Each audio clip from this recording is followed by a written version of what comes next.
Thank you, Dusty. And thank you all for being here tonight. I know it's tough. We're meeting so many wonderful people and saying hello. But tonight we're here to honor some very special people.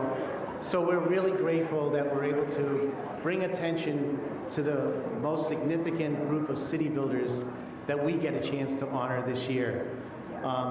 My name again is Rick Domino. I'm the president and CEO of A Better City. I can't tell you how proud I am to be here to represent the board of my organization, the many, many people, men and women, that are actively engaged on behalf of the business community to work with the public sector and to work with other colleagues in the business community and the neighborhoods to help keep Boston, the region, the state, vibrant and globally competitive.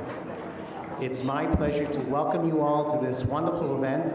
Believe it or not, it's the 9th annual Leventhal Excellence in City Building event, yes.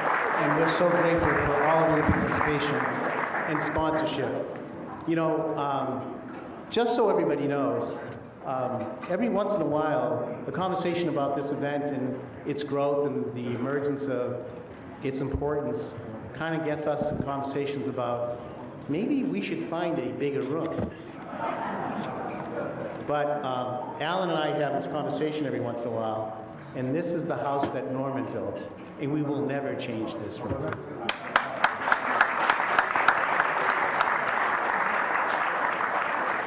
And we have a wonderful general manager of this hotel, and he works with a wonderful colleague. I really want us to recognize Stephen Johnson and Rachel Stiglitz for helping us host this wonderful evening tonight. Thank you so much. And later on, we're going to be honoring my former boss, and believe it or not, he put me in the awkward position of being the transportation commissioner, and I actually had a role in permitting the house that Norman built when I was the transportation commissioner. So we're very fortunate to be here, and thank you, Steve, and thank you, Rachel. And these events don't happen without incredible people that are engaged with helping us be sponsors and raise resources that allow our organization to thrive and be successful. So those folks that help us and shape this organization to success, I want to recognize, of course, Alan and Beacon Capital Partners, Drucker Companies. You know, some of these folks that I got the chance to meet when I was younger in the business community are not only mentors of mine, but they're really family of mine at this point in my life. And I'm so fortunate to call them family. And of course, the Leventhal family, the Beale family, the Drucker family are amongst those kinds of people. I see John True. You know, so these are people, and Amir knows this. Well, just a quick funny story. I'm sorry, I'm going to probably do this every once in a while, and Dusty will probably, you know, throw something at me. But Mayor Flynn, when he told me, he said, Ricky, you know, you have every right in the world to be the City of Boston's transportation commissioner. And he said, you know, this is something that you should definitely do. And then he said, you know, we're going to announce it tomorrow. And then a colleague of ours, that some of you may know, Frank Costello, came downstairs in what was called traffic and packing. And he said, we're going to announce you tomorrow, but I want to let you know we're going to say you're 33 years old. I was 29 years old. So Ray Flynn gave these young activists throughout the city a chance to do this stuff. And I did, yeah, I had to call my mother and tell her, don't be surprised. I'm really not 33 years old. But anyway, I got to meet some of these people when I was that young. And they were kind enough to take me under their wing, and now they're my board members, and they're leading not only my organization, but many organizations in our city buildings in their own right, and are amazing. Elkis Manfredi, again, a wonderful firm, our colleagues at MIT who were kind enough to join us in the sustainability and renewable project, and Steve Samuels, who, you know, we know that there's Fenway Park in the Fenway, but Steve did everything else. And what an amazing city builder. So those are the kinds of people that help us. We have so many sponsors, and again, my board members are here. But every year, we're lucky enough to have a chairperson of my board. And again, this is the second year that this individual that I'm going to introduce you has been the chairperson of my board, and that's Douglas McGarry, and I'd like to welcome him as our chair and say, thank you, Doug, for your great work.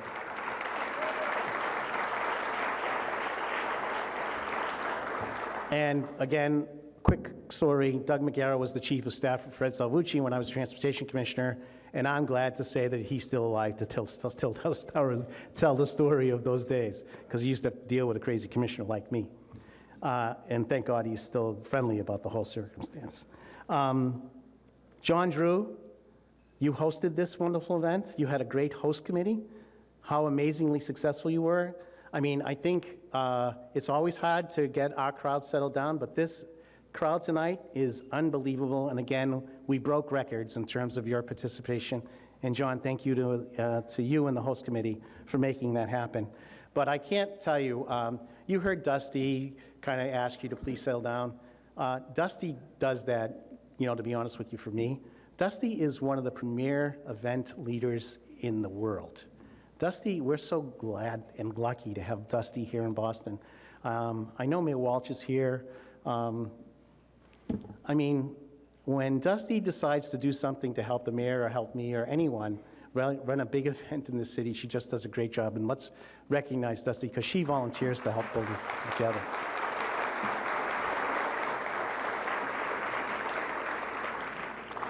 The other interesting thing that goes on, and again, most of you who know me know that really I'm okay, but my staff, they're great. They're great. And Turner Skidarian, who's here somewhere in the audience, is the person that really organized this whole thing, and I'd like to recognize her for her amazing work in organizing events. And she did that with a great group of people. Turner, wherever you are, I thank you so much. And there's a woman that helped her who's an amazing individual and one of those bright stars in the organization, Emily Ryder. So thank you, Turner and Emily. Thank you so much. And one last bit of staff recognition. So, Mayor, you'll be pleased to know that I recruited someone from New York to be the Executive Vice President of a better city. And the way that I'm calling the story is my own Babe Ruth story. We stole someone from Governor Cuomo, who was their energy and environmental resiliency expert, and now she works for us. And Kate Deneen is here in the audience, and I'd just like to recognize our Executive Vice President. And not only that, she's pregnant, and she lives in the South End, and she's going to have another Boston voter for us. So, and it's great to have Mayor Walsh here. I'm so fortunate. I got to meet the mayor when he was running for mayor, and his passion for this city is, honestly, we're very fortunate. We've had some great mayors in the city, and Mayor Walsh is incredibly strong. There is most earnest, desirous, strong-willed, focused individual that thinks about this city every day.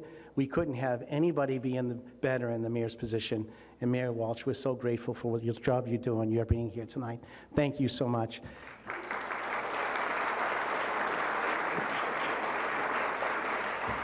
And sometimes I feel like I'm his Mikey in the Quaker Life commercial.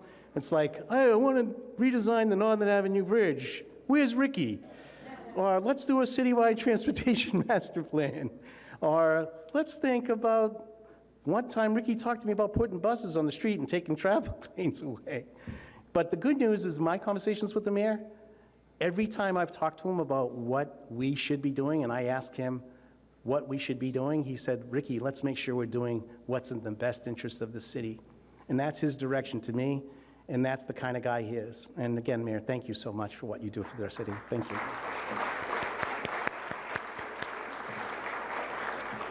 So there's someone that puts magic behind all these videos.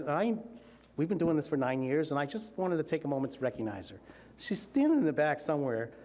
She's Lynn Scornavaca. And what a beautiful Italian name, right? So Lynn, I know you're back there somewhere behind the cameras. Lynn, thank you so much for all the good work that you do to make this thing happen as well. Now, again, these events are nothing without our awardees, and these events are nothing also about the particular relationship to the namesake of this event, and that's the Norman Leventhal Excellence in City Building event. And I was very fortunate enough, too, when I was younger, to be mentored by someone like that, who is an amazing city builder. And when he founded this organization, Fred Salvucci was the Secretary of Transportation, I was the Transportation Commissioner, one-stop shopping for one of the Renaissance projects in this country's history by being able to talk to Norman and that business organization. Well, his son, Alan, has carried on that great tradition of being a great city builder and a great business leader and a great civic leader. So I'm going to introduce to him tonight and ask Alan to say a few words on behalf of us. Alan, welcome to the stage.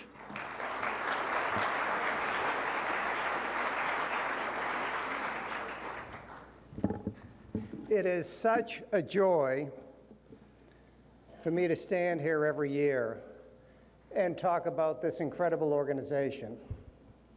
When you think of the dedicated staff, the membership, the leadership of this organization, it's pretty remarkable.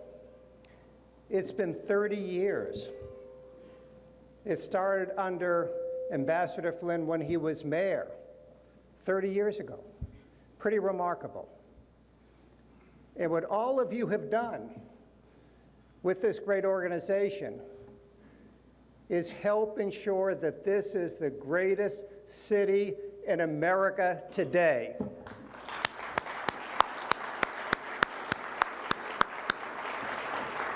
And I might add, under the leadership of the best mayor in America today.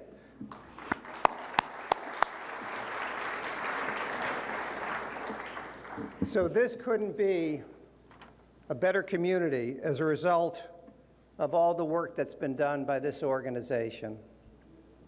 And what a remarkable group of individuals who will be honored this evening with the Norman B. Leventhal Excellence in City Building Award.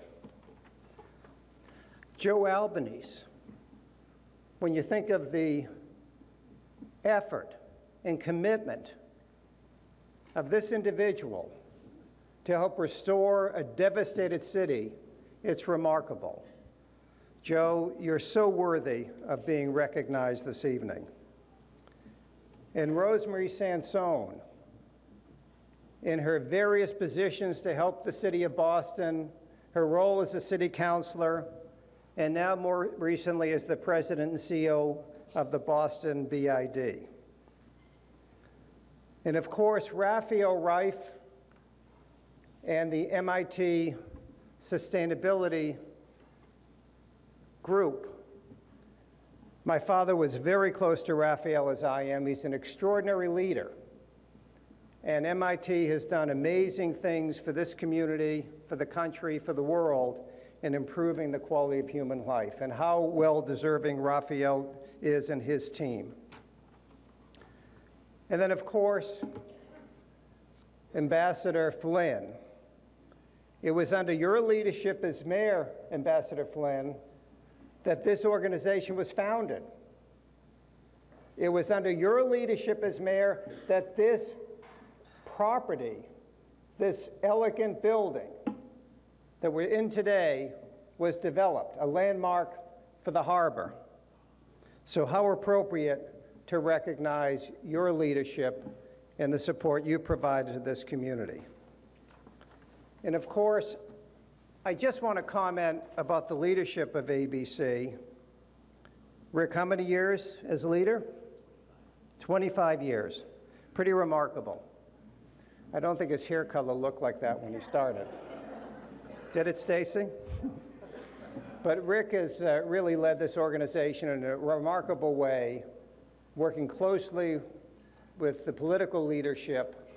And Rick, we're very fortunate to have your leadership. And thank you for you asking me to be here as part of this, because it means so much to me, to my family who's here, to my sons, and of course, to the legacy that my father created for this city. And you're continuing the importance of recognizing great leadership and people who care about this city very deeply. So thank you.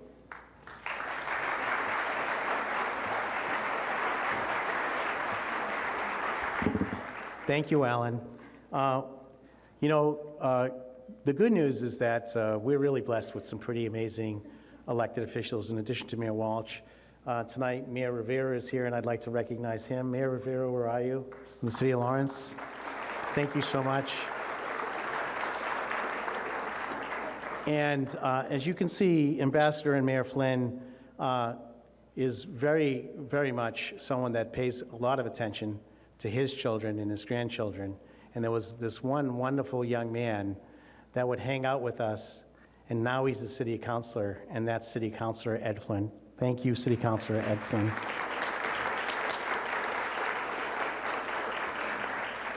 So we thought it was altogether fitting that a mayor would introduce a mayor for the Norman Leventhal Excellence in City Building event. So let me introduce Mayor Walsh. to say a few words on behalf of Mayor Flynn.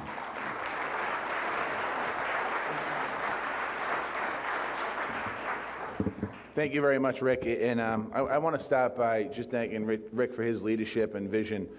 It's true, I do call him on everything. And when I started this journey as mayor, I reached out to him and said we want to do a visioning process for transportation in the city of Boston. And he got together and got 5,000 people throughout the city of Boston talking to them about what we want to see in Boston. And we're seeing a lot of that come to fruition now. We're seeing dedicated bike lanes. We're seeing dedicated bus lanes in the city of Boston, taking tens of thousands of people off our roads. We have more that we're going to be doing over the course of the next 6 months and year. We're doing more bike lanes. We're doing better pedestrian crossings and really focusing on transportation, not just because we have to, because our city is growing, because it's the right thing to do. And I want to thank Rick for his leadership and a Better Cities dedication to the city of Boston.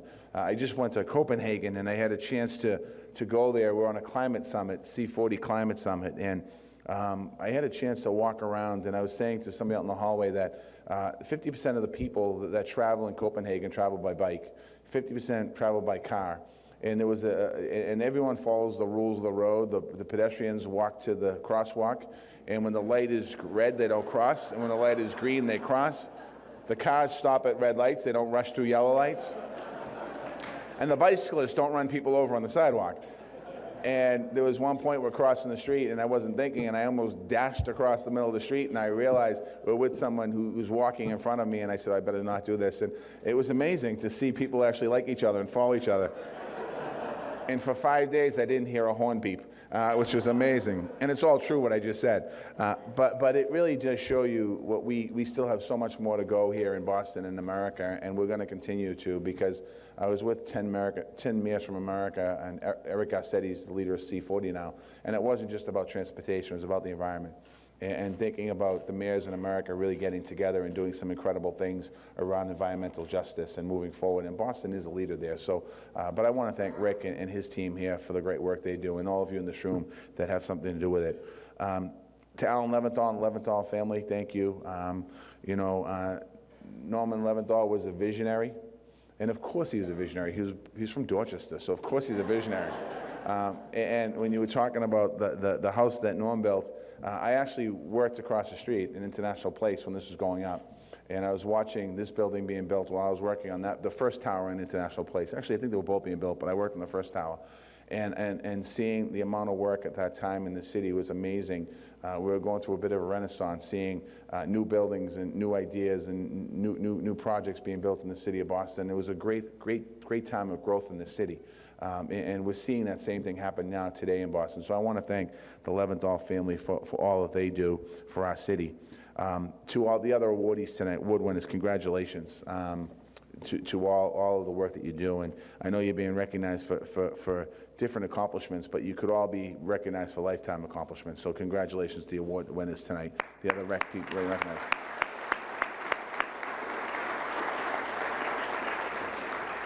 And to my friend Dan Rivera, the Mayor of Lawrence, is a great man, and City Council Head Flynn, and any other electeds, past or present, that are here, thank you for being here tonight. There is no place on earth quite like the city of Boston, and I'm obviously a little biased to it, but it's an amazing place. The people of our city are hardworking. They have a deep love for their community. They have a bright hope for the future of the city of Boston. And the honoree tonight that I get to announce has those ideals. Former Mayor and Ambassador Ray Flynn. And Ray's wife, Kathy's with him tonight. I saw Kathy. Hey, Kathy. And some kids are over there.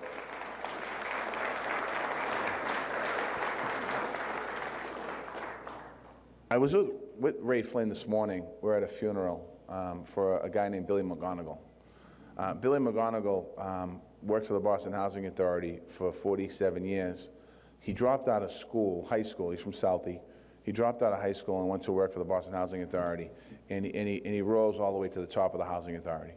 And when you think about that time and era of Billy McGonigal, there were people created that were giants. They went on to do incredible things. A lot of them didn't have college degrees. A lot of them didn't have a chance to go to college, but they did some amazing things in our city, and Bill McGonigal is one of those people. Ray Flynn is the son of South Boston. He represented the community in Southie as a state representative, both that I represented Dorchester as a state representative. When I got to the House of Representatives in 1997, Ray Flynn had been gone from the House for a long time, but his memory and his legacy still remained in the House of Representatives as somebody who fought for his community every single day. He was a city councilor and almost a member of the Boston Celtics. He missed part of being that championship team, but he brought that glory to our city in countless ways throughout his incredible career as mayor of the city and as a city councilor and a state representative. In 1984, Ray was sworn in as the 52nd mayor in Boston. In his inaugural speech, he talked about the dignity and compassion that his mother and father embodied. He said that he wanted every single resident of Boston to offer the same dignity and compassion. Those values guided every decision that he made as the mayor. He led our city for a decade, through times of growth and change, through times of reckoning and reconciliation. He focused on lifting up our community and investing in things that make our neighborhoods great.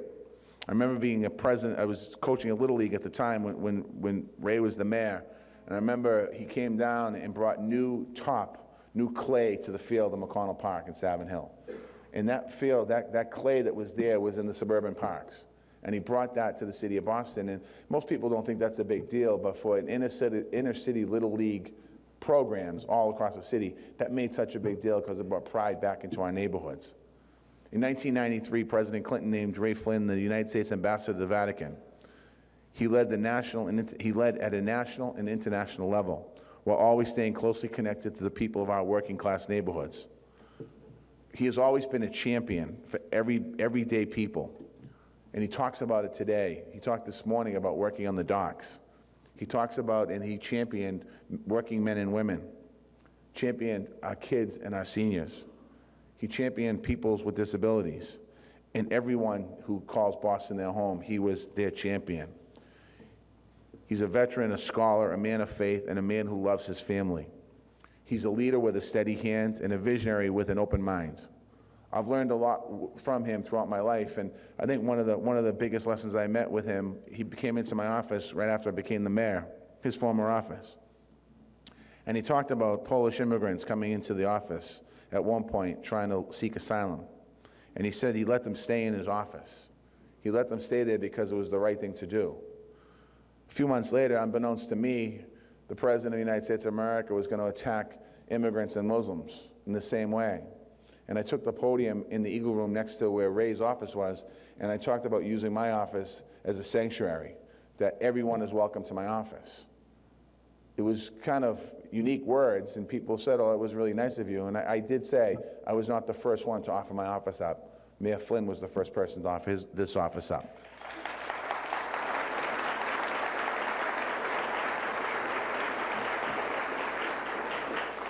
And he will be regarded always as one of Boston's finest. So please enjoy this tribute to Mayor Ray Flynn.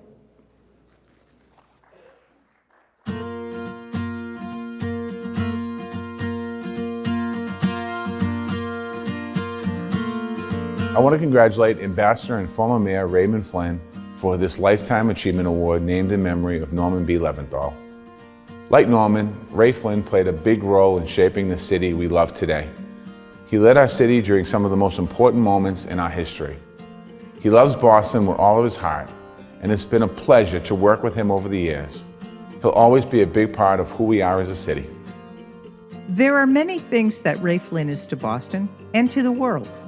He's an American politician, diplomat, novelist, father, grandfather, marathoner, and All-American basketball star. He was a star at Providence College, All-American. Ray Flynn was a great athlete. He was a great basketball player. People don't realize that he actually played for the Celtics. And hey, got cut by the Celtics. Then when Larry Bird came into the NBA, did people say, boy, he reminds me of Ray Flynn? Ray was the typical neighborhood mayor who was the right guy in the right place at the right time for the right city. He really was one great Irishman. Ray said that the lessons he learned from Red Auerbach stayed with him throughout his life. The 1980s were a very politically charged time. Race relations, crime, busing, housing inequity. Ray Flynn was the man to lead Boston into a new future. Ray Flynn was seen as more of a traditional candidate, but as a member of the state legislature and the city council, he had come to be seen as as an economic liberal. The 1983 Boston mayoral election redefined itself after Kevin White decided not to run.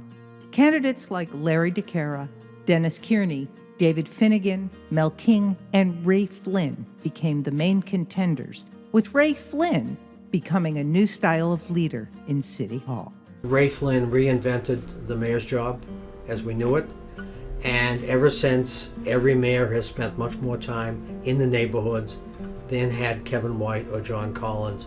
Ray very much led by example. It showed in terms of his effort to bring the city through a period of reconciliation, to put in significant positions of authority. Individuals of color and women stood as role models and mentors for a lot of other people who were working both in the city and outside of it. He integrated South Boston, the housing projects down there, at his own peril. It was about opportunities for poor people and working class families, and that's what it was all about. And I like to think, and I know it did, it changed Boston politics forever. I see so much activity happening now because of the tough work they did back in the 1980s that are making it easier for families to live in this city. His work ethos was one that you couldn't imagine. He'd be at City Hall at 6:30 in the morning, he'd be at events till 8 at night, and then he'd go running.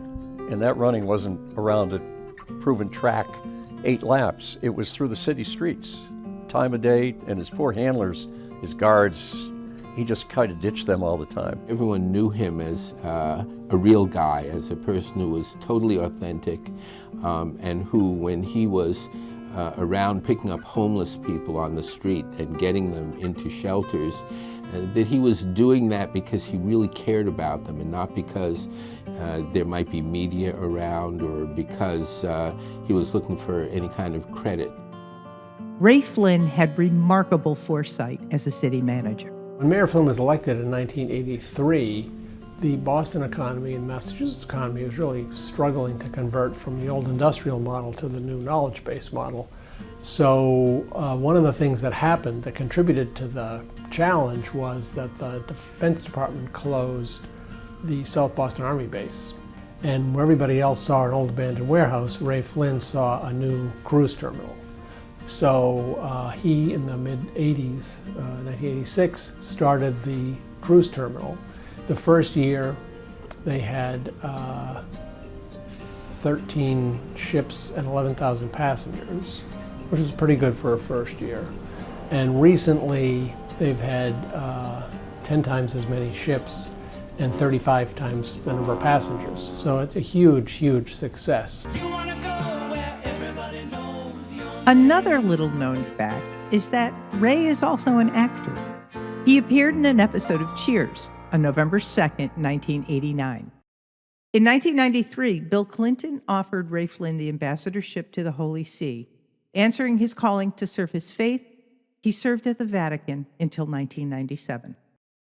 In a time that is so cynical, it is really gratifying to know that there are public servants whose mission is to heal the sick, to educate the young in neighborhoods, to advance spiritual communities, and who think about good jobs at good wages.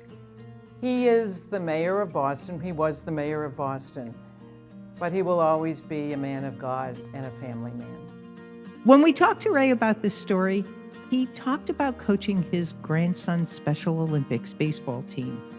He says it's his most important work yet.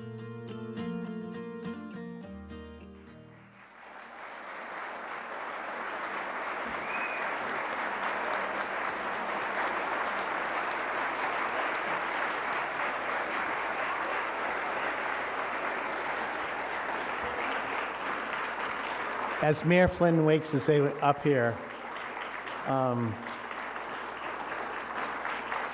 thank you. It's totally well deserved.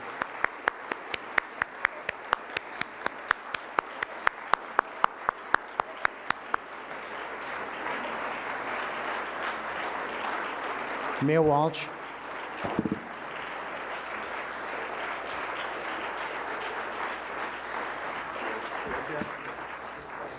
There's a stair over here, Mayor.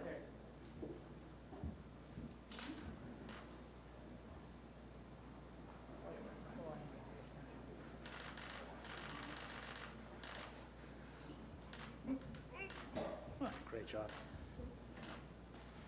you want me to talk here? Oh, is he gonna? Yes, yes. On behalf of a better city and the city of Boston, the Excellence in City Building Award goes to Mayor Raymond Flynn. Congratulations, my friend.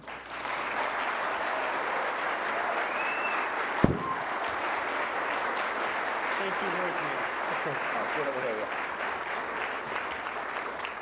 Thank you very much, Mayor Walsh, and thank you, a Better Boston Committee.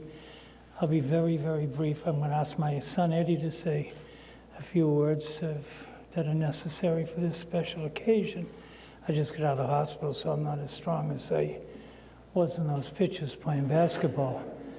You know, I have to say this to you because I'm a great admirer of Mayor Walsh and love the political environments of the city. It's such rich in history and tradition, going all the way back, and we all learn from that.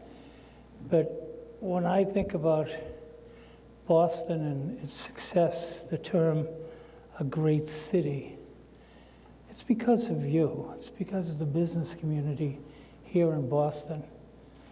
Years ago, it would have been the easiest thing in the world when I was elected mayor to give up on the city and to start diverting into another area on the issues. But no, what we decided to do is we decided to roll up our sleeves, develop a partnership between the citizens of Boston and the businesses of the city. It was probably the best thing I ever did because they were there. The business community was there, whether it was linkage or programs that we couldn't afford to pay for kids going to special needs programs. But we started it because we had linkage programs with the unions. This kid right here, this mayor right here, his father and his uncle. Well, that's where we started. Look at the pictures. You'll see the unions were right there. You'll see the business community was right there. My friends, that's a partnership. So if anybody deserves any credit, what it's all about is the business, the relationship that Boston developed with the business community. And it's you that deserve this lifetime achievement. You made Boston what it is. And I want to thank you, all of you, for what you did. Eddie.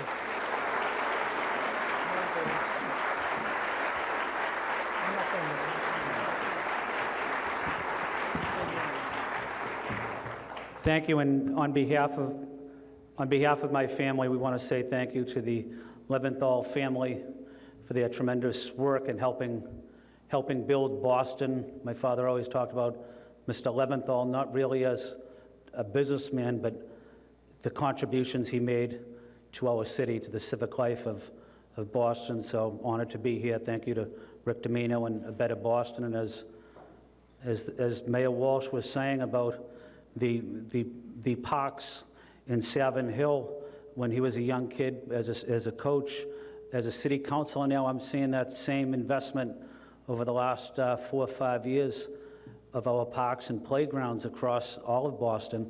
And it's because of the mayor's investments in our neighborhoods, but it's also because of the business community really stepping up to the plate and supporting our city. So we want to say thank you to Mayor Walsh. I want to say thank you to all the business community here for believing in this city in all that you do. Thank you very much.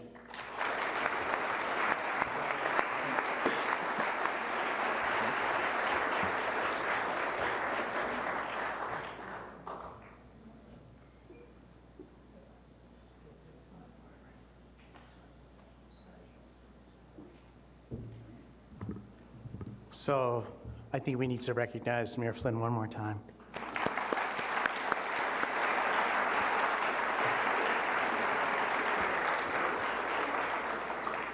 So every once in a while when you're working for a mayor, Rosemarie knows this and other people in the room, you get asked to do the wonderful things, and there's two parts of that video that I want to speak to for a second. So chairs decided to wrap it up, and so Ray Flynn called me and said, I can't do the last event where chairs is gonna celebrate this thing in the back of City Hall. Would you mind going to represent me? Mayor, I don't know if you know this, but Kirstie Alley was there. And, of course, we came up with this crazy scheme to give everybody street name signs, which I could easily produce, right? Just go get a street name sign. When you're commissioner, you can get that done. So she had the perfect name, Kirstie's Alley. But here's the big deal part of this, and that's why I'm glad you had a chance to star in Cheers, is I handed her Kirstie's Alley, and then I went home and told Stacy that she gave me a kiss right on the cheek. So some great things happen, Mayor, when you get, when I get to work for you, wonderful things happen. So you did a lot of great things, but I also was able to get a kiss from Kirstie Alley as a result of your leadership. Anyway, I was obviously honored to work for Mayor Raymond Flynn, and he gave so much to this city, but he gave us as individuals a chance to help shape the city, and we're very grateful for that. As well as great mayors, there's also great institutions, but they also happen to be led by great people. And great people make any institution. I mean, I know we say things like MIT, and we say things like Harvard, we say there's Mass General, but behind those institutions are great people. And President Reif is one of those great people. And MIT and the people that work in MIT have been global leaders in sustainability, climate change, and resiliency. And we're so fortunate that they've taken that mantle on, and I want to share this wonderful video that recognizes their great work as a city builder for this global community. Please introduce the tape and video for MIT.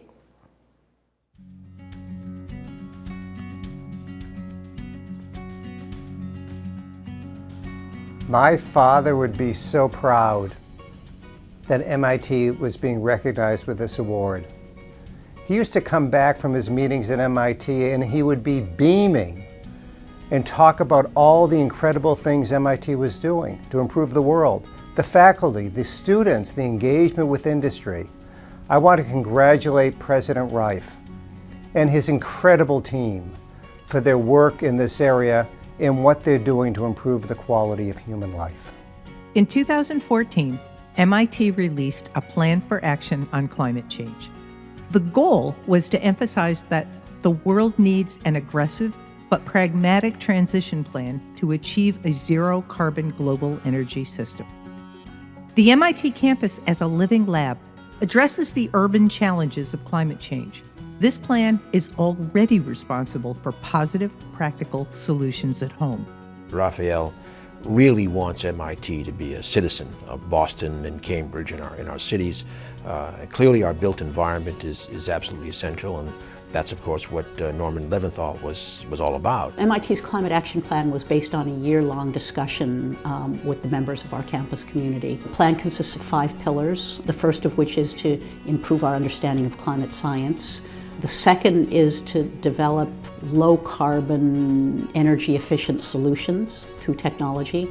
The third is to educate our students who are going to carry out this work. The fourth is to tell what we learn to the rest of the world. And the fifth pillar is to use our campus as a test bed so that we can discover things about ourselves and how we run our campus and partner with others to carry that message forward so that they can benefit as well.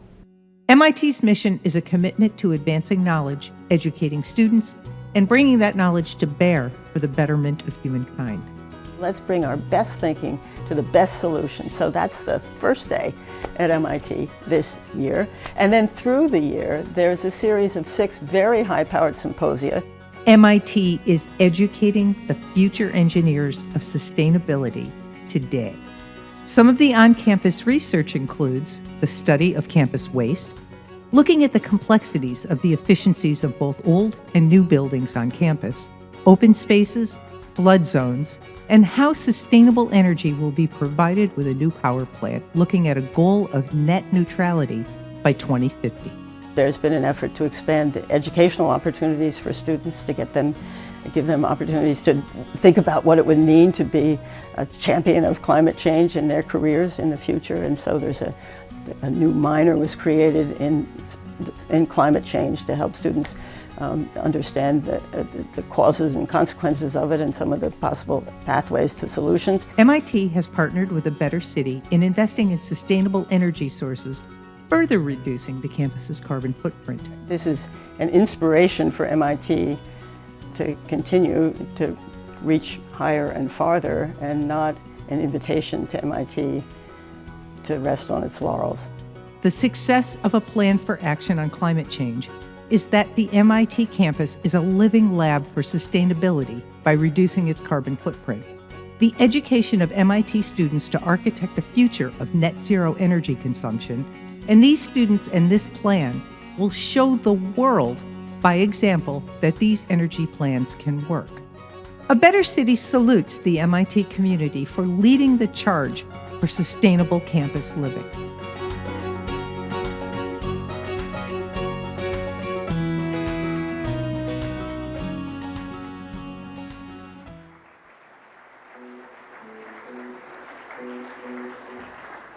So when we started doing this 9 years ago, we knew that there was an amazing woman that was an inspiration, a leader, if you will, kind of one of the most substantive, environmental and passionate women that we really could have embraced as an award winner. And that woman was Kathy Douglas Stone.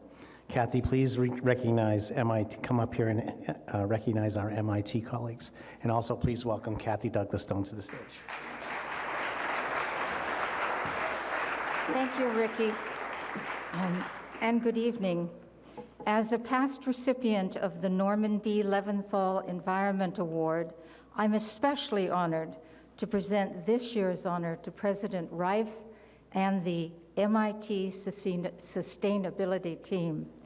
The Boston region, the nation, and indeed the world benefit from the innovation and leadership fostered by MIT. Is Alan joining me? Yes. Alan, could you join us on the stage, please? And we'd like to invite Julie Newman and Joe Higgins, who are the critical leaders and backbone of this program at MIT, to the stage. Oops, sorry.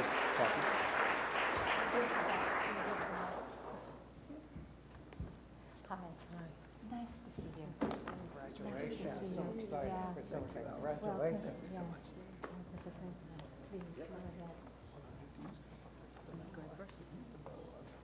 No, I'm going first. You can just give it to Congratulations. Thank you.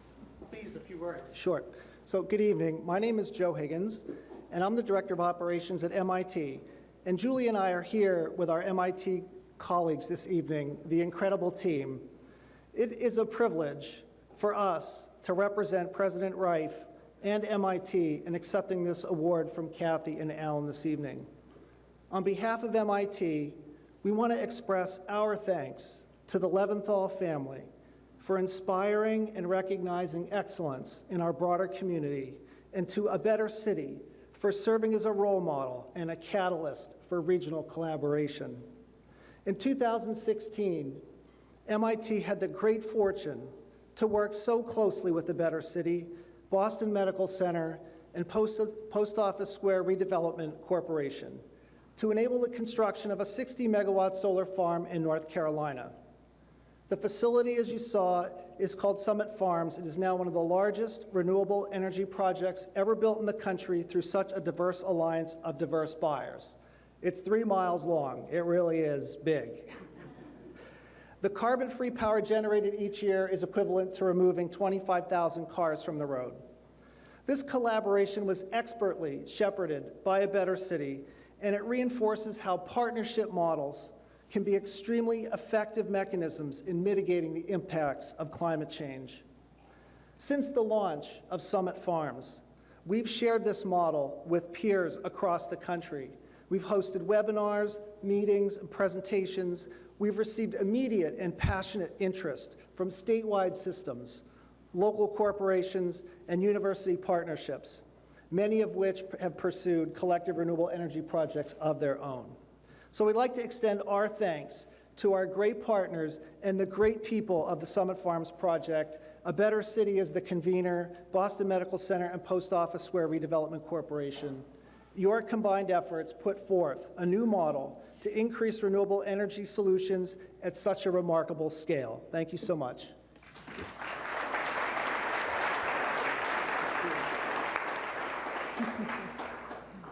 Thank you, Joe. My name is Julie Newman. I'm the Director of Sustainability at MIT, and it's such an honor for joining me to represent President Reif and MIT in accepting tonight's Environment Award. As you might imagine, MIT has had a long-time focus on environmental issues, and in 1928, MIT was the first institution in the nation to establish what I've learned as a meteorology curriculum, an initiative that propelled many of our faculty and students to become leaders in the field of climate science. Building on that strong history, in 2015, as you've heard through the video, President Reif released a plan for action on climate change. It was that plan that leveraged our community's deep disciplinary expertise and has activated us to pursue the goal of a zero-carbon global energy system through a comprehensive framework of aggressive and pragmatic approaches. At a recent six-part climate symposium on our campus, President Reif charged our climate action community to advance more fine-grained scientific models and less costly technological solutions in order to help compel our global society to carry out this urgent work. Today, I believe that MIT is uniquely positioned to address these unprecedented challenges of climate change. However, as articulated earlier, we still grapple with how to reduce our emissions at MIT in the region and in the world every single day, and we know that we cannot get there on our own. Because climate mitigation is inherently a collaborative work, we continue to advance partnerships in Cambridge and in the greater Boston area.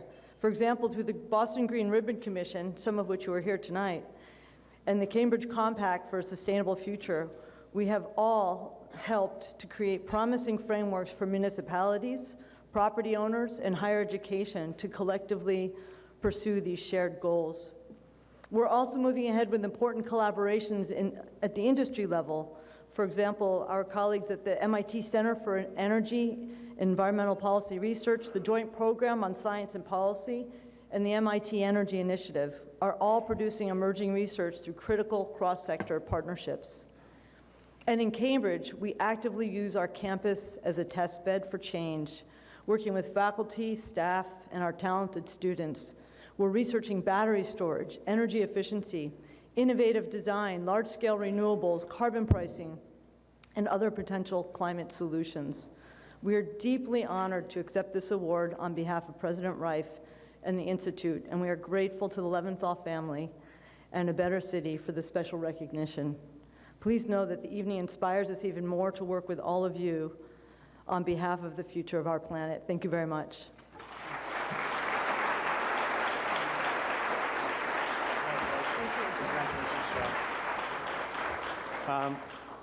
I know you probably got the sense that these two individuals are pretty amazing, and congratulations to MIT, Julie, Joe, and President Reif. Congratulations.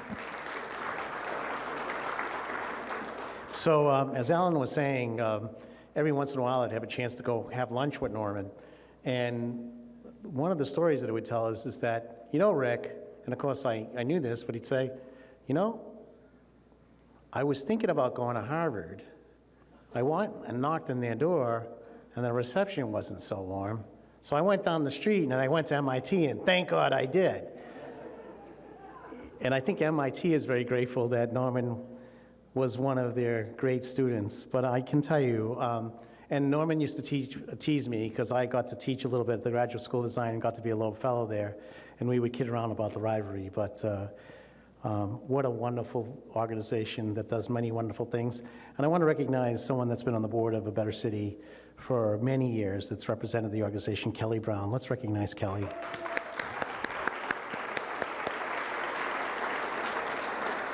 Kelly, by the way, also worked, guess where, in the Flynn administration. But You know, Kelly is one of those quiet city builders, quietly getting things done in Cambridge and on behalf of the institution. So Kelly, thank you for all your years of dedication and serving the board. We greatly appreciate that. Now, we talked about how old the organization, Alan mentioned that. We're still really young at heart.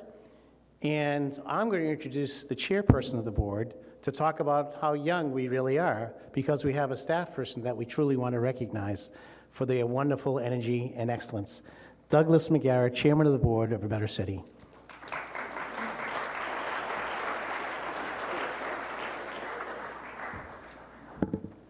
Thank you. So we're all members of many business organizations in this room, and I think that it's important to recognize that the secret sauce, the magic, really, I think, of A Better City and its predecessor is the good homework that is done by the staff and by its team of consultants. And so as the chairman of the board of A Better City, I am very pleased to present a medal to Tom Nally for his 30 years of service with A Better City and the Artery Business Committee.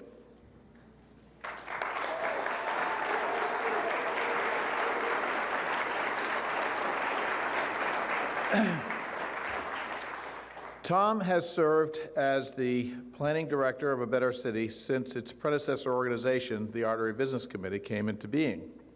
He has coordinated all infrastructure planning efforts for the organization, including work on the Urban Ring, remember that, the Central Artery Tunnel Project, the I-90 Alston Interchange Project, the Metropolitan Highway System, and a variety of transportation-related projects such as the Commonwealth Avenue Bridge Project and the Longfellow Bridge Rehabilitation Project, which we all enjoy today. Prior to his tenure at A Better City, Tom managed design and excellence initiatives and served as deputy director of the Corrections Special Unit for the Massachusetts Division of Capital Planning and Operations. I bet that's not correctly spelled or stated, but I know that Tom was a part of the Whiz Kids, the Tunny Lee gathered at DCPO back many, many years ago. And it's an honor that Tom was a part of that. Of course, Tom is a graduate of MIT and Cornell University.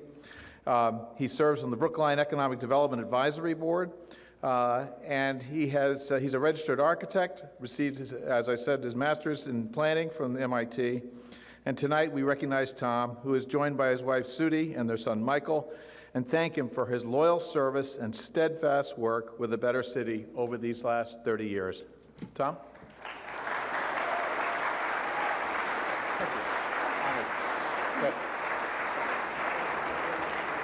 Thank you very much, Doug. I really appreciate this recognition.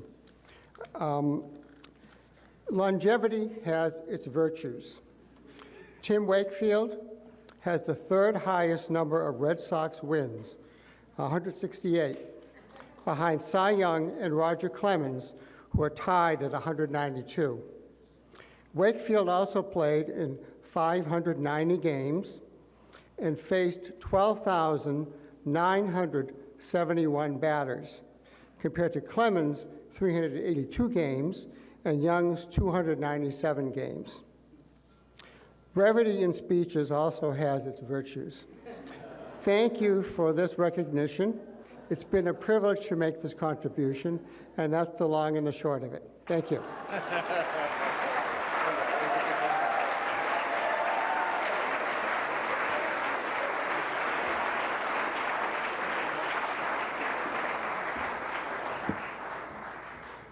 So Tom gets that award not only for being an amazing contributor to the organization and to the city and to the region, but having to tolerate me for 25 years.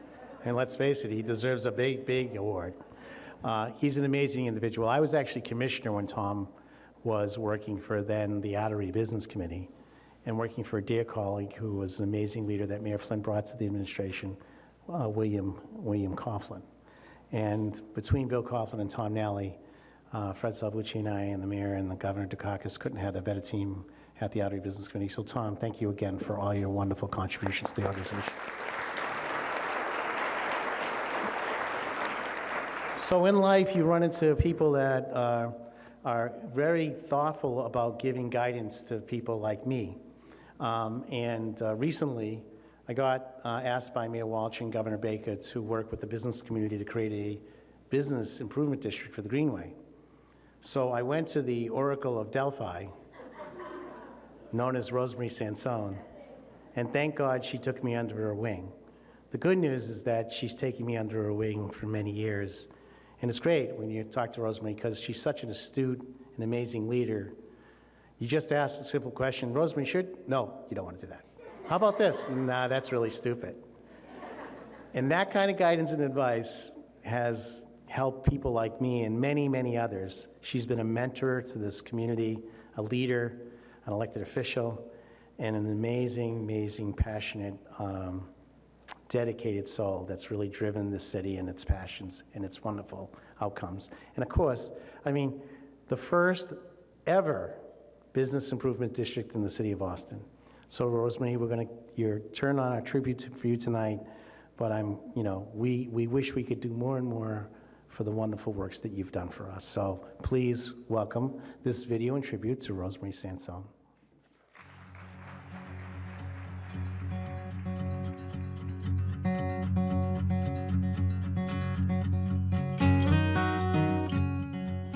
Well, first of all, I want to congratulate Rosemarie Sansone for receiving this very distinguished award named after Norman Leventhal, a fixture and an institution in Boston.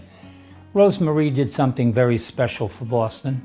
She connected the cultural glory of Boston, downtown Boston, in the business community to the neighborhoods of the city. That was the ultimate goal of our administration.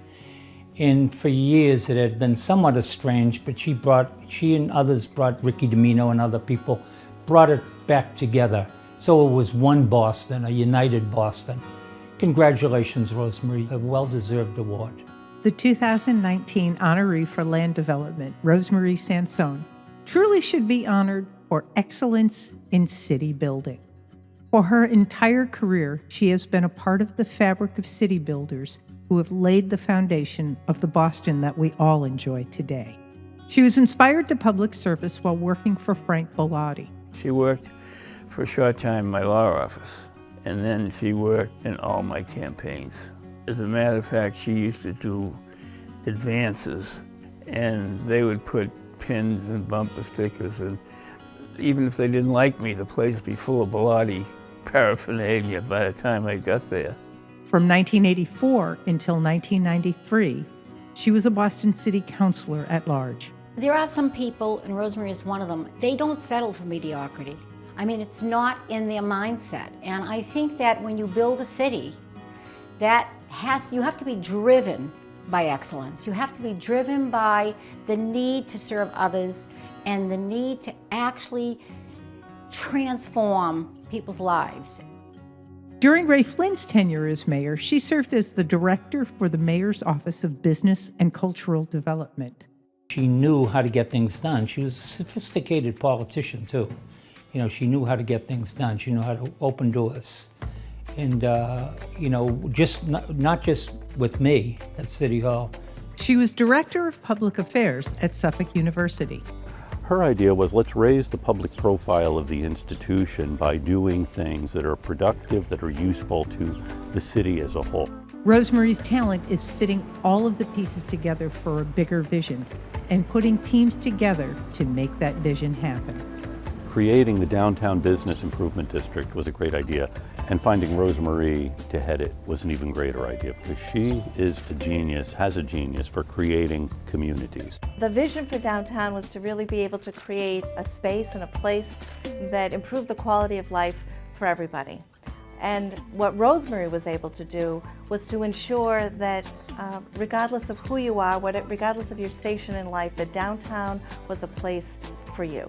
Rosemarie and the BID have transformed what once was known as the Combat Zone into a vibrant, multi-use community. It's about being safe, it's about being clean, it's about being fun and promoted, and I think she's accomplished all of those goals, and she continues to. Our business improvement district is diverse in that it has people living in high-rise condominiums and apartments. We have the Chinese community, we have retail, It's a major transportation hub, the most active transportation hub in the city. All of those ingredients take management and managing, and Rosemarie accomplishes that well.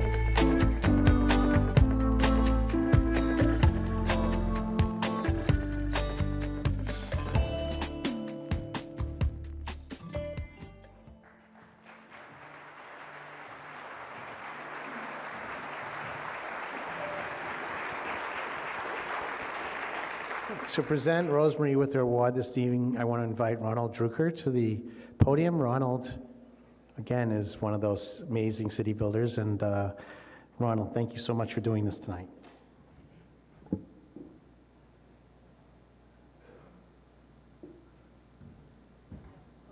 supposed to come up? I can't present you without you. Okay, here I am. All right. So there's a myth that Rosemarie comes from the North End. She's a suburban kid. And Frank Bellotti, you're the one who got her into all of this. So we're actually pals. We've known each other through her whole career, which has been described to you. But the most important thing about Rosemarie is her stick-to-itiveness and her integrity and her never giving up on anything. We've become partners. I'm probably her worst nightmare because she gets texts and emails from me of cars that are in the district when they shouldn't be there, or bricks that are loose, which shouldn't be. But we really have formed a serious partnership. And the downtown crossing is diverse, as I said, and it's diverse in terms of the problems that it presents to its leadership. And only someone like Rosemarie could really handle that. Now, before we bestow the gold medal to Rosemarie, who enhances what I won a year ago, and thank you very much. The choice is terrific. The one last thing I want to say about Rosemarie is that she and I gossip, all right? And we gossip about the things that people talk about in this city. And there are kind of two of them, sports and politics. And there's nobody better at understanding what's going on than Rosemarie. And frankly, she is, unbeknownst to you, an advisor to me, because when there are things that I might need to know, where there's a direction which we might need to go in, I call Rosemarie. So it's really my honor to give you this award and to have you join a very distinguished community.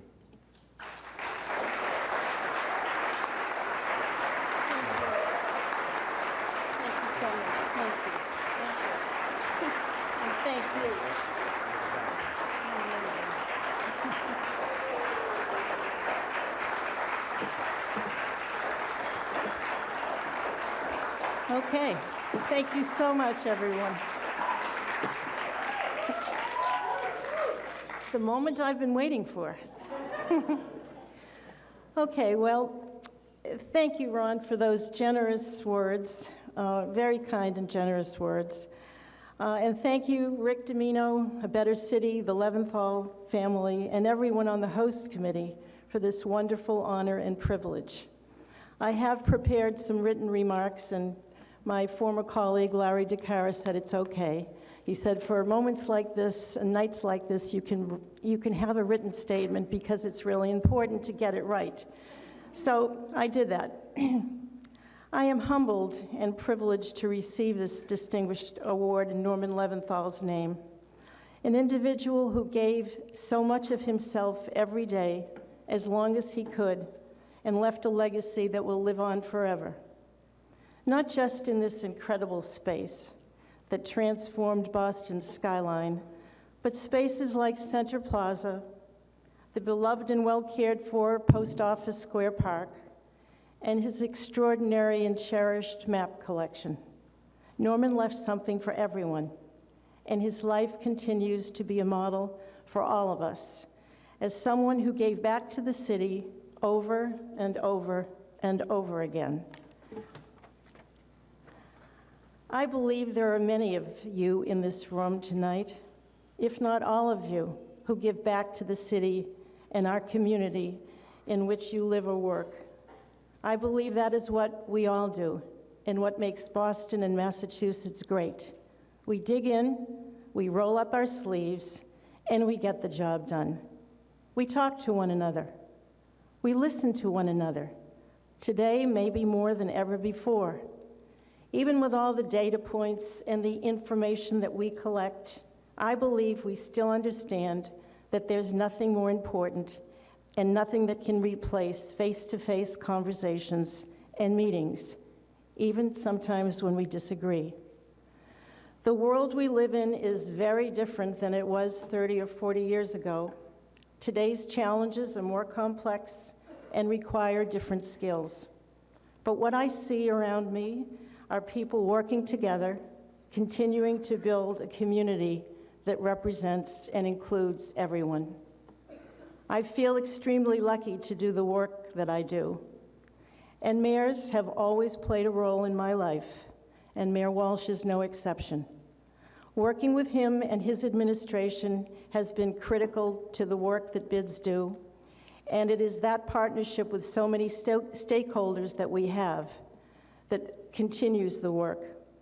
But the most important partnership is that of working with the city and those in city government. And along with the mayor and his administration and Councilor Flynn, who is with us tonight, I've been able to work with a lot of people who have brought everything together. I started out working in city government at a very young age, when I had a summer job in the Collins administration just out of high school. I was raised in Belmont and Lexington, as Ron just alluded to, that I'm not a North End girl. And growing up, my dad, who owned a restaurant in North Station and brought me into the city every Sunday, I learned more and more about the city from him. My father's family and my mother's were from the West End, a section of Boston that no longer exists, streets that are no longer there because of urban renewal in the 1950s. My father loved the city and taught me about every nook and cranny of the West End, Scollay Square, which is now Government Center, and the downtown crossing area in particular. My love for the city of Boston is definitely something my dad inspired in me, and I cannot remember loving anything more my entire life. Each and every job I've ever had, whether it was the private sector, in government, academia, as an elected official, or appointed, there has always been one constant thread, and one way and another, it was Boston, and celebrating it so that everyone could enjoy it. Now that I am doing the work I do, which I really don't consider work because I love it, I believe it was really what I was meant to do, so it doesn't feel like work. I represent hundreds of property owners who collectively have invested billions of dollars transforming downtown at a time where Boston is experiencing dramatic growth, both in population and new building construction. The property owners and the board of directors play an important role in the future of Boston because our district is one that brings the entire city together from every neighborhood. It is the most diverse, the most historic, has more theaters than any other, more tech startups, and is the hub of the transit system with hundreds of thousands of people coming into the district every day. So community building and bringing people together is something that happens naturally in downtown because we are the center of it. I have had great mentors over my career, starting with Frank Bellotti, who was the consummate, tireless campaigner and brilliant communicator and attorney. But he was also way ahead of his time, recognizing the important role that women should play. He made sure, as Lieutenant Governor in the early 60s and as Attorney General in the 80s, that he had more women in powerful and leadership positions than any other elected official.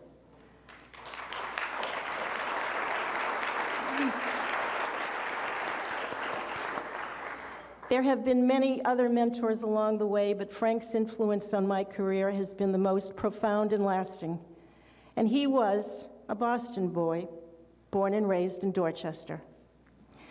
I was very fortunate to serve with another award recipient, Ray Flynn, on the City Council, and then serve in his administration when he was mayor.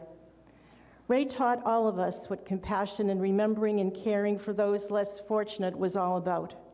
People like Rick Domino and many others in this room tonight have continued doing much of the work that Ray started. As the first transportation commissioner in the Flynn administration, Ricky has stayed the course and true to his passion of transportation and planning, and still giving back to the city. In Ray's early days of being mayor, he started the first annual City Cleanup Day in all the neighborhoods. He began the first overnight homeless count and created the Long Island Shelter for the Homeless, and appointed myself and John Rosenthal as two of its first board of directors. I mention these past experiences because they set the foundation for aspects of the work that I am doing today. During the Flynn administration in the 80s, I also got to do some amazing things that brought joy and happiness to thousands of people, like overseeing concerts on the Common, working with others like Dusty Rhodes to bring major events to Boston, like Tall Ships and World Cup Soccer. And one event, which you've already heard about twice tonight, Rick Domino and I will always remember, when the TV series Cheers ended, and we produced a farewell parade on a crisp fall day like today, when the original cast processed through the streets of Boston from Copley Square to City Hall Plaza for a spectacular celebration with thousands of people to enjoy. And I do remember that kiss. So you can see my life continues to go full circle. This past year, we had 3 championship parades that went through the streets of downtown Boston, and we brought back Chowderfest for thousands of people to enjoy this past 4th of July. In closing, let me say how grateful I am to have people like Ron Drucker as a mentor and inspiration for the work I do. I am thankful to Ron and the other bid board members here tonight, Jack Spur, Pam Messenger, Rich Beal, Chad Remus, Joe Larkin, Sam Tyler, and Peggy Ings, for all that they do, and grateful for the talented and dedicated staff I get to work with every day, and the former colleagues and friends here to celebrate with me tonight, and my life partner, David. You have all been patient and loved me and supported my work, and I deeply appreciate that. Thank you very much for this extraordinary and very humbling moment. I'm truly grateful and honored. And to the other award recipients, congratulations, and thank you for all you do for our community.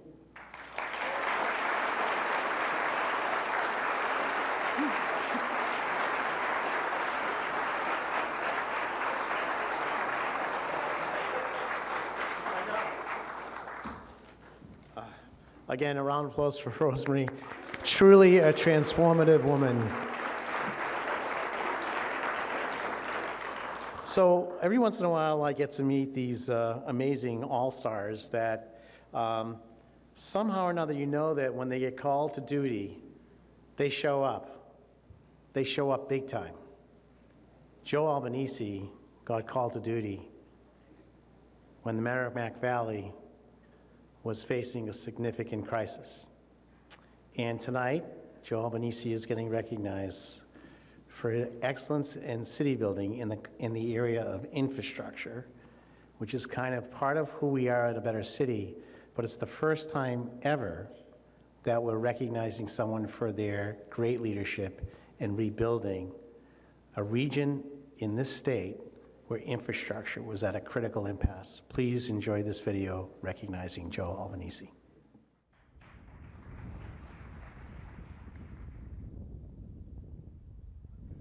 Hey everybody, Massachusetts Governor Charlie Baker, and I'm sorry I can't be with you tonight for 2 reasons. First of all, I would have really enjoyed having a chance to just catch up with some old friends and colleagues and talk about transportation. But secondly, I would have loved to have had a chance to personally congratulate my friend Joe Albanese on the honor he's receiving tonight with the Norman Leventhal Award. Look, Joe is a guy I've known for many years. He's a totally straight shooter, every bit sort of the son of the military that you would expect him to be. And when we really needed somebody to step up in a big way and help us solve a very difficult problem in the Merrimack Valley just about a year ago, Joe didn't hesitate, he said yes. And he became the Chief Recovery Officer of our efforts to find solutions to problems for 8,000 dwellings in Lawrence, Andover, and North Andover. And over the course of the next 4 or 5 weeks and the next 4 or 5 months, Joe and the team that was there and the folks he brought in made adjustments, adapted to facts on the ground, and delivered for 3 communities that desperately needed leadership and somebody to step up and get it done. It was a tremendous amount of logistics, a tremendous amount of communications, a tremendous amount of planning, execution, and follow-through under very difficult circumstances. And Joe really delivered. So Joe, to you, on behalf of the people of Massachusetts, but especially on behalf of the people of Lawrence and North Andover and Andover, I just want to say thank you for stepping up, signing up, and delivering under a very difficult circumstance for the people of those areas. I congratulate you on this award tonight. It is well earned and richly deserved. Have a great night.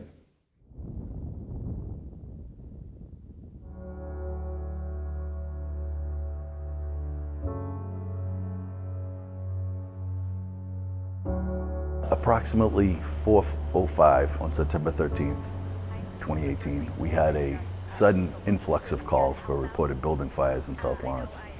Most of them came in as boiler, furnace, hot water heater fires. Companies responded, South Lawrence in the area of Salem and Osgood Street.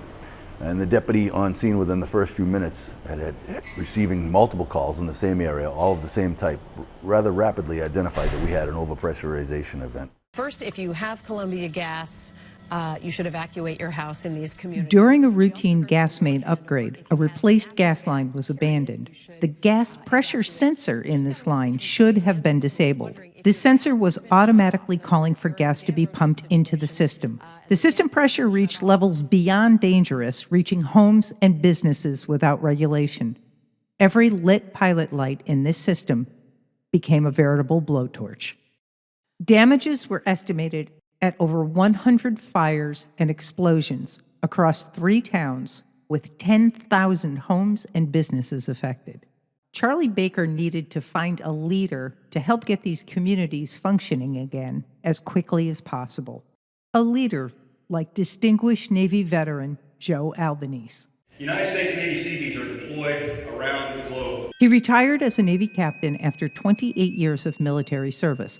When Governor Baker asked him to be Chief Recovery Officer for this massive project, Joe took a leave of absence from his company, Commodore Builders, and went into service to the Commonwealth.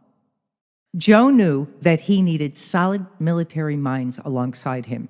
He reached out to retired Rear Admirals Richard Ceylon and Scott Weichart, along with retired Navy Captains John Heinzel, Regina Marengo, and Jason Mitchell, all of whom trained and served with Joe during his military career.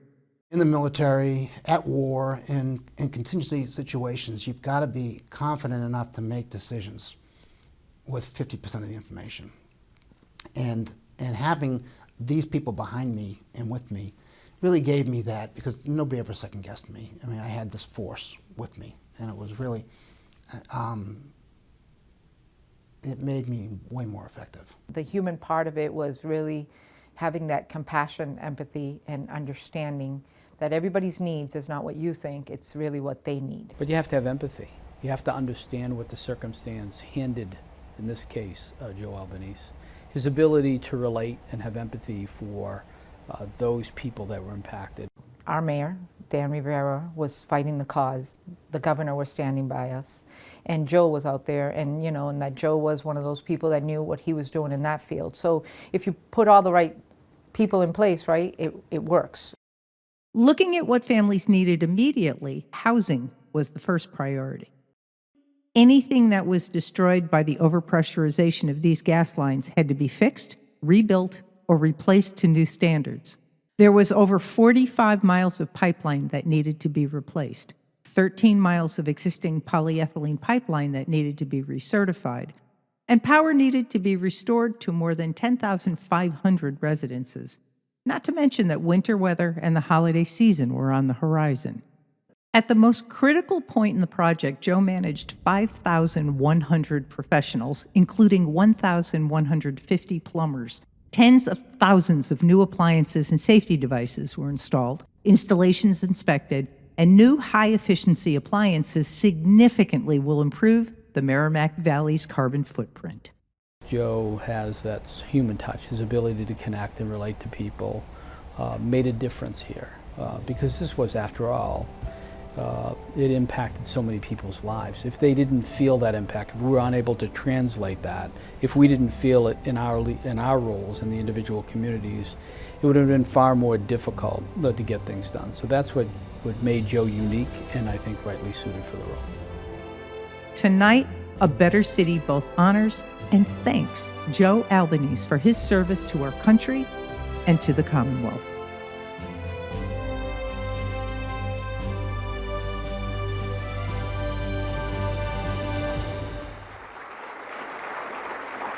To present Joe's award this evening, I'd like to invite the Mayor of the City of Lawrence, Mayor Rivera, to come to the stage. Mayor?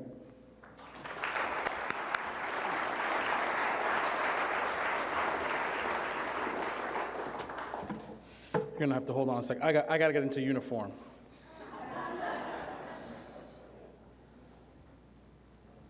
When you deal with military guys, that's how you gotta get into uniform, right? Here we go.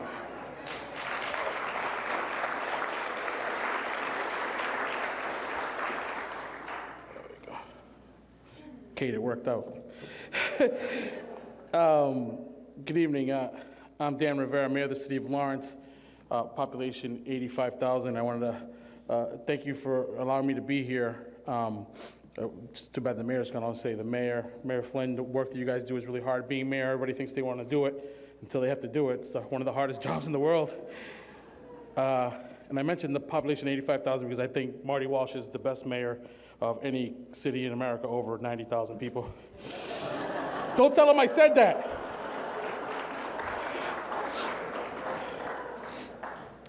I think it's honorable and great that A Better City takes time to recognize such great people within the greater Boston community. Rick Domino, thank you so much for allowing me to come up here to celebrate somebody who played an important role in our life recently.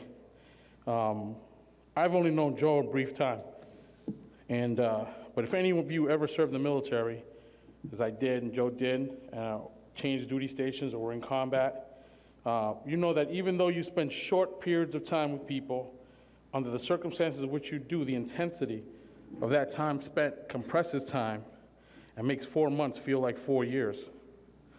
This is how it's been for me and Joe. When the governor asked and Joe accepted to be the chief recovery officer for the Columbia gas disaster September 13th, I was ecstatic. The time felt like war zone, and even looking at the footage today is hard to watch. And it felt a lot like combat. And that the governor found an ex-military commander to lead the recovery settled my mind and eased my nerves, because I knew that the capacity of the leadership was going to be great. And in that time, our community really needed great leadership. You know, that he was a Navy guy, notwithstanding, he was all right. He was not, I'm an Army guy. But I tell you, there's something to be said for a son of immigrants who became a Navy CB captain and built a $340 million construction company that led the reconstruction of a community after the largest gas disaster in the country's history. Joe really became, for me, a Desert Storm veteran, our Norman Schwarzkopf. Joe's ability to stand up, a recovery effort that leveraged the private and public sectors together and held people's feet to the fire. Every time there was a new challenge, he stood another mission up. It's funny, I've seen all those people in uniform, and I don't remember until I saw them in uniform. And they're wearing ties today, and they were all a little bit buttoned down because we were in the thick of it, so I didn't really recognize them. But he stood that up, and he put people's feet to the fire. But like was said in the video, he also ensured that the voices of the people in harm's way were never missed or ignored.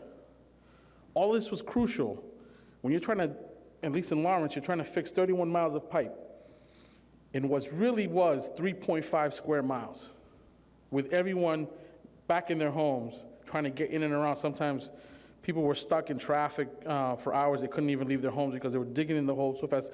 Because all along, what people didn't realize, the clock was ticking and winter was coming. But he did that. He reduced the harm in the end that was visited upon all those folks in Lawrence, Andover, North Andover, and he was successful at it. I don't want to ruin it by saying more or get myself emotional. So, if Joe, can you come up here and, on behalf of the citizens of the city of Lawrence, on behalf of Leonel Rondon and his family, the one person who lost their life in this disaster, on behalf of a grateful community, it is my honor and pleasure to present Joe Albanese with the Norman B. Leventhal Excellent in Infrastructure Award.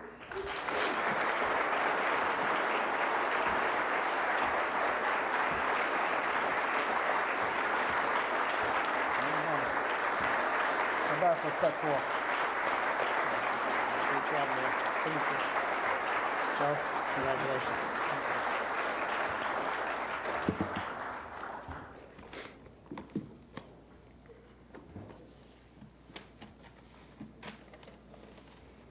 Well, thank you. Thank you, Mayor. Thank you for that kind introduction. I do appreciate the friendship that we developed through the recovery operation. It was 4 years crammed into 4 months for sure. But if all of you could have seen what I saw in the most trying time in the trenches, you would have been proud of our elected officials. The leadership that they showed, the unwavering commitment to their people, and their constant presence. I couldn't have been more proud to serve with them. But here tonight, I'm being recognized for my service in the Merrimack Valley. So as a career military officer, people often thank me for my service. And what I feel, and what could not be more true in this case, is while I'm proud of my service, my greatest satisfaction comes from serving. It continues to shape who I am. The Merrimack Valley is still recovering, but our team in 12 short weeks got thousands of families home and so many businesses back to business. I'm so proud of that, but there are so many people to thank for that. First I want to thank Janice and my family and friends. All of you covered down on my things at home for me, while I was focusing on the recovery, and it was a focus. Really 90 hours a week for our staff. The governor's office called me on Monday, September 17th. On the way up, I made 3 phone calls. One phone call was to Admiral Ceylon, the other was to Admiral Weichert, knowing, what was coming up, but not all the details. But knowing that it was going to be something like a disaster recovery or a contingency engineering or humanitarian mission, and it really was a combination of all 3, things we trained for all those years in the Naval Construction Forces. My third call was to Joe Nolan to tell him that Janice's gas needed to be turned back on, and he did that 10 minutes later. That was my first official act. But think about the governor calling me on September 17th, and on a moment's notice, I was able to leave Commodore Builders for 3 months, returning back for the first time on December 21st. There are not many CEOs that can do that with confidence that I did. So I want to thank my leadership team for allowing me to serve, and they're here tonight too. But to my Navy shipmates who answered my call, thank you. I couldn't have asserted all the principles of command and control without your presence, your leadership, and your support. Thank you for being here tonight. I'd like to shout out to you. Could you please stand?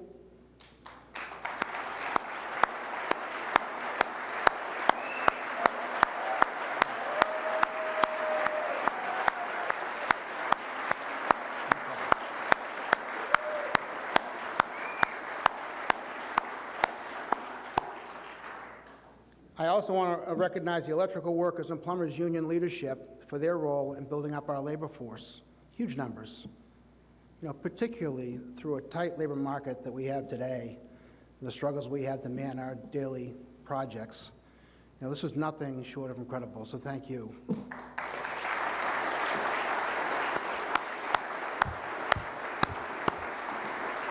So to all of you here, contractors, consultants, volunteers, all who are part of the recovery effort, it was my privilege to work with you. But thank you for this recognition. For me, in a man's life, there are a few opportunities to help so many people in need. It was an extraordinary and gratifying experience and opportunity to serve and lead the Merrimack Valley Recovery. Thank you to the Leventhal family for recognizing this night.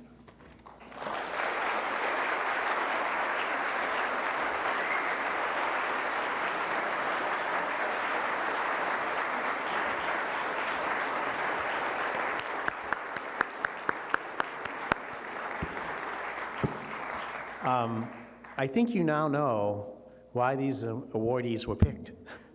Let's give them all a great round of applause.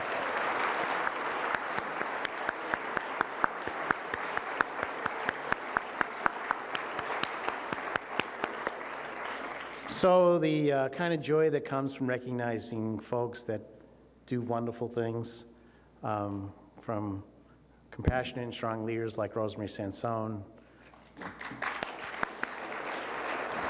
to wonderful organizations and leaders like President Reif and MIT, to exceptional leaders, as I mentioned, that rise to the call of duty and just deal with some of the most difficult circumstances, but handle it professionally and effectively. Joe Albanese.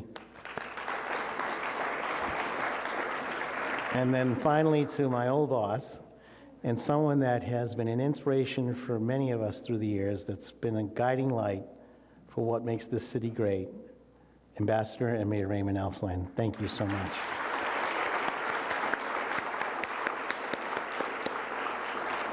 Please take the spirit of this evening and bring it to everything that you do. And please remember that you're partners in helping to make Boston, the region, and the Commonwealth a great place to live and work and to visit. Thank you for joining us this evening. Please enjoy any additional cocktails. And again, thank you so much for helping create a better city.